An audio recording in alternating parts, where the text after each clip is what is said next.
예, 우리나라의 인구 감소에 대해서 많은 분들이 우려의 목소리가 큰 것은 사실입니다.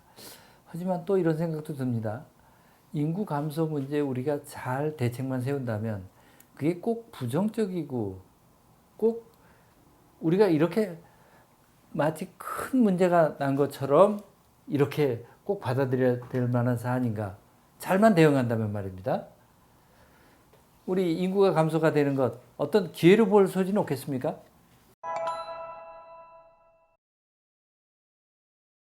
굉장히 어려운 질문이긴 합니다만 한번 임 교수님한테 질문 던져보고 싶습니다. 저는 환경주의자입니다. 사실 인구가 감소가 되는 건 굉장히 지구한테 좋은 일이라고 생각을 합니다. 근데 모든 게 이렇게 급격스러운 변화는 그 시스템을 망치잖아요. 그래서 이제 그런 부분이 걱정이 되는 거죠. 왜냐면 이게 갑자기 뭐 기울기가 낮아서 밑으로 내려간다든지 올라가면 또 살고 있는 사람들은 엄청 큰 고통을 겪을 테니까요. 그래서 인구 감소가 일어나는 게 꼭 나쁜 일인 건 아닌 것 같은데요.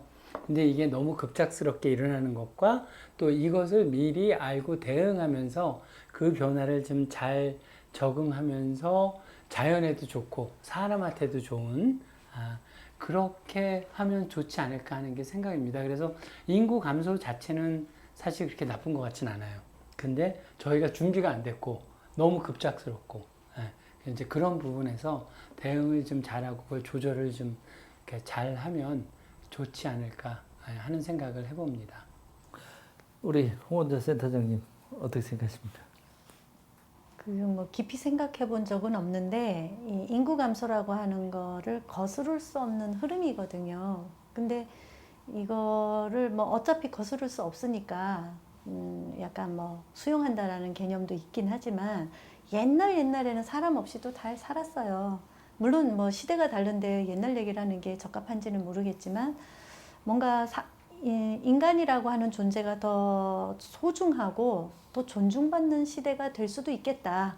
이것이 개인한테 좀 더 집중할 수 있지 않을까? 뭐 이런 생각을 좀 해보긴 합니다. 뭐 그 수의 감소의 격차에 따라 다를 수는 있기는 한데 완전히 이게 사실은 결과론적으로 제가 이걸 수용하는 것일 수도 있는데 사람이 유지가 안 되면 이 사회가 무너질 텐데 라는 근심을 한동안 하다가 어쩔 수 없다. 이 흐름은 받아들여야지 하면서 결론적으로 제가 이런 좋은 점들을 좀 찾아내느라고 했어서 말씀드린 부분입니다.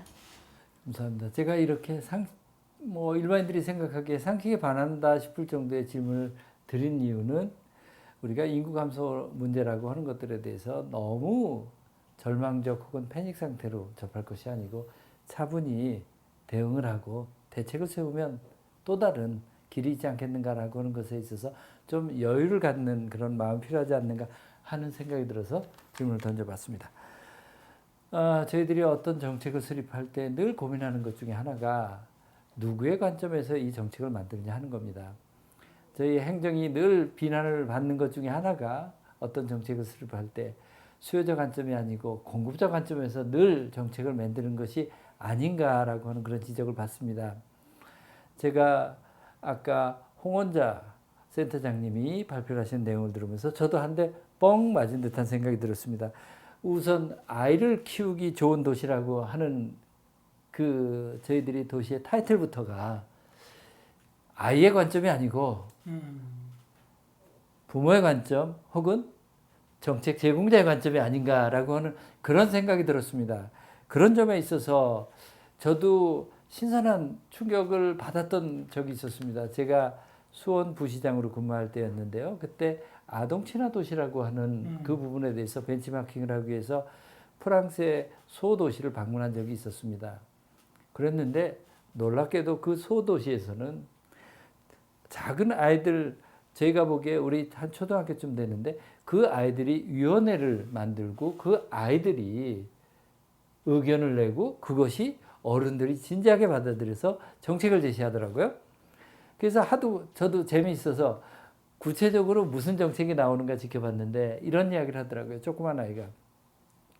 저는 공원에서 노는데 공원에 화장실이 좀 많았으면 좋겠어요. 라고 그래서 어른들이 생각하기에는 공원에서 보통 150m 내지 200m 갔을 때 화장실이 있는 것을 그 정도면 충분하다고 생각하지만 이 아이가 생각할 때는 150m 혹은 200m를 갈 때 작은 숲이지만 건너야 될 때 이 아이는 그것에 대해서 약간이나마 위협감을 느끼게 되고 또 아이들끼리 같이 놀다가 자기가 화장실 때문에 좀 더 멀리 갔다 오면 이 놀이에서 자기가 빠지는 것이 아쉽고 등 어른들이 생각하기 전혀 생각지 않았었던 그런 이야기들을 나오는 것을 보면서 역시 정책을 만들다는 수요자 관점이라는 게 굉장히 중요하지 않는가라고 하는 그런 생각을 했습니다. 그런 측면에서 아이 키우기 좋은 도시에 역시 주인공도 아이입니다. 아이들 관점에서 우리가 어떻게 관점을 바꿔서 봐야 될지에 대해서 우리 홍원자 센터장님 먼저 한번 의견 주시겠습니까?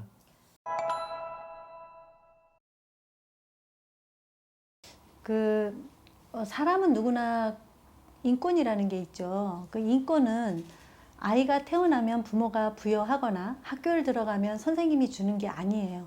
태어날 때부터 하늘로부터 부여받는, 그래서 천부인권이라는 용어를 쓰고 있는데요. 이렇게 태어나면서부터 갖출 수밖에 당연히 가져야 되는 그 권리를 아이들이기 때문에 갖지 못한 경우가 많습니다. 아이들은 부족하니까, 너희 의견들은 부족하니까 수용하기가 어려워, 뭐 이런 개념으로 해서 아이들을 어떤 정책 결정에서 거의 배제를 시켰었는데, 요즘에 이제 뭐 중고등학생들 같은 경우에도 자신들이 다 합의에 의해서 뭔가를 하고, 뭐 중고생은 그래 크니까 그럴 수 있어. 그런데 영유아는 어떻게 할 거야 라고 할 때, 사실 영유아들의 경우에도요, 어린이집이라든가 유치원 안에서 그 안에서 공동생활을 하잖아요. 공동생활을 하면서 자신들 원래 공동생활 안에는 규칙이라는 게 발생을 하죠. 근데 이 규칙을 누가 정했을까요? 그동안 다 선생님들이 정할 거예요. 여기선 뛰면 안 되고 몇 시까지만 놀아야 되고 그리고 이 놀이는 저쪽에 이 영역을 넘으면 안 되고 뭐 이런 류의 규제들을 선생님들이 했다라는 거죠. 근데 지금은 그렇지 않아요. 아이들하고 같이 협의를 합니다. 이제 유엔 아동 권리 협약이라는 걸 다 아실 텐데요. 1989년에 유엔에서 아동 권리 협약을 하게 됐는데, 이건 전 세계 가장 많은 나라가 가입한 국제 조약에 해당이 됩니다. 옛날의 인권은요, 장애인 인권, 그다음에 인종차별, 여성 인권, 노동 인권 뭐 이런 식으로 집중을 했다라면, 이제 인권은 아동 쪽으로 옮겨가고 있는 중이고요. 이 아동의 인권을 말한 것이 유엔 아동 권리 협약입니다. 여기 보면은 4가지 권리가 있는데요. 생존권, 아이들이 먹고 자고 살 수 있도록 하는 거, 생존권. 그 다음에 보호권, 아이들이 안전한지, 노동으로부터 또는 학대로부터 보호가 되는지 이런 부분. 그 다음에 발달권이에요. 아이들이 연령에 적합하게 그 아이의 발달 수준에 맞게 교육을 지원받아야 되고 하는 이런 발달권이 있고요. 마지막이 참여권입니다. 이 참여권은요, 나와 관련된 일이 결정될 때는 나의 의사가 들어가야 된다는 뜻이에요. 그리고 자유롭게 의사 표현을 할 수 있어야 돼요. 평상시에도. 지금 말하는 시간 아닙니다. 지금 너는 조용히 하시고 떠들고, 그리고 아이들 공부할 때 그렇잖아요. 몇 시부터 몇 시까지 무슨 시간이고 딱 끊고 휴식 시간 몇 분 주고 그 다음에 다시 공부하고. 초중고는 그렇게 하죠. 유치원에는 어떻게 하냐면 영역별로 아이들을 전인 교육을 시키기 위해서 하나의 주제가 있으면 다양한 발달 영역에 맞는 교육 활동을 준비를 합니다. 누가 준비하냐면 선생님이. 왜? 아이들을 잘 키우기 위해서. 그러면 이 교육과정은 선생님 계획도 선생님이 하고 실행도 선생님이 하고 평가도 선생님이 하고, 여기에 과연 애가 들어갔나, 애들은 행복한가 라는 걸 생각해야 돼요. 선생님들이 이제 놀이가 중요하다는 말을 정말 많이 해요. 아이들은 놀이를 통해서 배우고 놀이 속에서 행복감을 느끼고 놀이 자체가 삶이고 이런 수많은 말들을 하는데, 실제로 아이들이 놀 수 있는 구멍은 별로 없더라 하는 거를 지나온 교육과정을 통해서 깨닫게 된 거죠. 뭐 예를 들면은 선생님들이 뭐 악기 놀이, 미술 놀이, 책 놀이 이런 식으로 모든 그 발달 영역, 학습하는 영역에다 놀이자를 다 붙였어요. 그리고 이 놀이를 제공하면 아이들이 즐겁게 놀겠지? 라는 이제 예측을 갖고 하는데 실제로 아이들은 그걸 다 한 다음에 선생님 다 했어요. 저 언제 지금 놀아도 돼요? 뭐 이런 식으로 묻는다는 거예요. 애들은 그게 다 숙제였구나 라는 걸 이제 깨닫기 시작을 했고요. 그래서 선생님이 너무 계획해서 애들을 끌고 가는 것보다는 아이들이 선택해서 스스로 놀 수 있는 이런 과정으로 교육과정이 다 옮겨가고 있습니다. 뭐냐면 하루 종일 뭐 초등학교는 어쩔 수 없어요. 지식을 전수를 해야 되니까. 근데 유아 과정에서는 지식 전달보다는 아이들이 즐겁게 노는 게 더 중요하죠. 그리고 그 즐겁게 노는 안에서 아이들이 배움을 얻어가고 있거든요. 그래서 놀이가 많이 권장이 되고 있는데 자, 몇 시까지 놀으세요? 그 다음엔 다른 놀이를 할 거예요. 하는 이런 규정 자체가 아이의 의사를 다 반하는 거다. 그러니까 지금은 전국에 있는 모든 어린이집과 유치원에서 교육을 받을 때 아이들이 스스로 선택한 놀이, 그리고 아이들이 주도적으로 이끌어가는 놀이, 그리고 그 안에서 즐거움을 느끼는 놀이, 이런 것들을 권장을 하고 있습니다. 이게 아동 권리가 보장이 된 학교 차원의, 그러니까 국가 차원의 교육과정인데 이게 어린이집, 유치원, 뭐 초중고까지 이어지는 부분이긴 합니다만 이제 초중고에서는 학습자 중심이라고 하는 말을 쓰고 있어요. 영유아기에는 이제 영유아 중심이라는 용어를 쓰고 있는데 이것이 아이들의 인권을 가장 존중하면서 아이들이 자기의 삶에 참여를 하는 것이다 라고 이제 보여지고 있는 부분이고요. 그래서 아동을 중심으로 한 어떤 그 정책을 세울 때 성인의 예측, 사실 정확한 어린아이들의 경우에는 정확한 의사를 묻기는 좀 물론 어렵기는 합니다. 근데 정말 너희들은 그렇게 해주면 재밌을 거야 라고 하는 성인의 의사가 먼저 들어가기보다는 저 아이가 뭘 좋아할까? 네. 유심한 관찰을 통해서 저 아이들이 뭘 원할까? 이런 거를 좀 고민하면서 정책을 만들면 좀 더 성인 위주가 아닌 아이 위주의 정책이 되지 않을까라는 생각이 들고요. 아까도 제가 이제 토론문 발표를 할 때 드렸던 말씀이 아이 키우기 좋은 도시보다는 아이가 행복한 도시. 그래서 아마 아동 친화 도시 이런 것들이 나오는 것 같아요.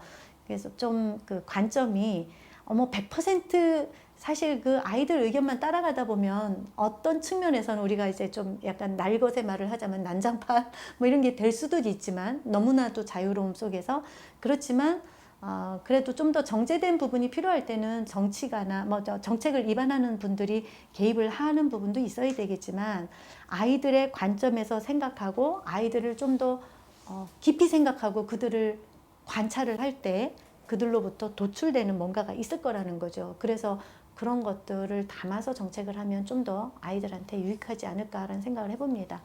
조금은 약간 추상적인 얘기긴 한데요. 이런 마인드를 갖는 거가 더 중요하다는 저는 생각을 합니다. 감사합니다. 아무래도 아이들과 가장 가깝게 생활하시면서 여러 가지 깊은 생각을 해주신 걸 말씀해 주셨습니다. 감사합니다. 우리 이만수 교수님도 그 아이들 관점에서의 정책이라는 그런 관점에서 한번 얘기해 주시죠. 제 생각엔 이제 저희 갑자기 이 아이들 관점에서의 정책술이 그러니까 저희 자유와 책임이라는 말이 지금 생각이 났어요. 그러니까 사람들이 전 이제 성선설, 뭐 성악설 그런 게 있지만 생각보다 이기적이에요. 자기가 알고 있는 바운더리에서. 그래서 아이들의 관점이라는 게 저 관점을 그 관점이 여러 가지가 있을 거 아니에요. 이기적인 거, 또 이타적인 생각, 또 옳다고 생각하는 여러 생각들. 그 모든 거를 저희가 그냥 받아들일 수는 없다고 생각을 해요. 근데 아이들이 올바른 관점을 가질 수 있도록 하는 교육 과정이 중요하다고 생각을 하고요. 또 올바른 관점을 갖게 하고 또 자기들이 관점을 표현할 수 있게 도와주는 부분도 중요할 것 같다는 생각을 해요. 그러니까 관점은 모든 아이들한테 평등한 거죠. 근데 이제 이 관점을 가지고 계획을 세우고 액션을 취할 때는 그게 이제 종류가 좀 있을 것 같아요. 뭐 예를 들면 뭐 유치원 문 닫자, 문 열자 하는 것들은 아이들이 뭐 다 원한다고 그렇게 되는 것도 아니고. 그러니까 어떤 이런 부분에서 아까 이제 뭐 가버넌스를 얘기하셨는데 요 안에서도 조그만 어떤 가버넌스가 있어서 아이들의 관점을 표현하는 법, 관점을 올바르게 만드는 법들, 또 이 관점을 가지고 어디까지는 아이들이 결정할 수 있는 범위인지, 서로 소통하게 만들고 그런 것들도 좀 가이드라인을 정하고 또 어디는 아직 이게 교육의 과정인지 또 어떤 것들은 누가 결정을 하는지 이런 부분들을 좀 깊이 있게 전 아직 잘 모르겠어요. 이게 준비가 됐는지 안 됐는지.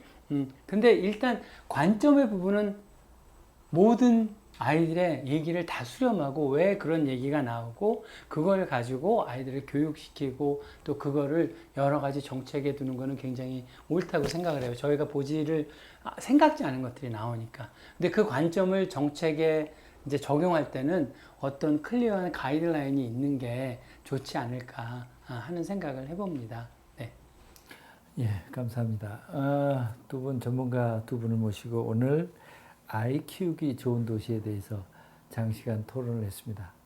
아이 키우기 좋은 도시라고 하는 주제가 나오기까지 그동안 어쩌면 저출산 문제를 어떻게 해결할 것인가, 우리 사회의 급속한 인구 감소 문제를 어떻게 해결할 것인가 라고 하는데 방점을 두어 이야기를 하다가 결국은 이 문제 해결하는 방법은 어떻게 하면 사람들이, 구성원들이 어떻게 하면 삶의 질을 높일 것인가, 어떻게 하면 행복해질 것인가 라고 하는 것으로 방향이 잡혀지는 것은 자연스러운 흐름이었다라고 하는 점에 대해서 두 분 같이 공감을 해주시는 것 같습니다.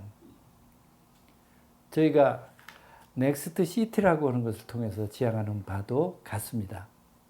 아까 제가 대한민국 국민의 90% 이상이 도시에서 산다라고 하는 말씀을 드렸습니다. 도시를 어떻게 관리하고 그 도시가 어떻게 삶의 질을 높여가고 그 도시에 사는 구성원들이 어떻게 행복해 갈 수 있느냐라고 하는 것이 바로 넥스트 시티가 지향해야 될 바라고 생각합니다. 오늘 장시간 토론을 통해서 느꼈던 것은 아이 키우기 위한 도시는 어느 한 부분이 것이 아니고 우리가 지향하는 도시의 모습, 생태, 안전, 문화, 아이 키우기 좋은 도시, 고령화, 기업하기 좋으신 등등 모든 것이 종합적인 부분이라는 생각이 듭니다. 그만큼 더 하나의 관점으로 하나의 작은 정책으로 해결하기 어려운 점이라고 하는 것이겠죠. 그렇지만 방향은 분명합니다. 넥스트 시티는 아이들 키우기 좋은 도시라고 생각합니다. 감사합니다.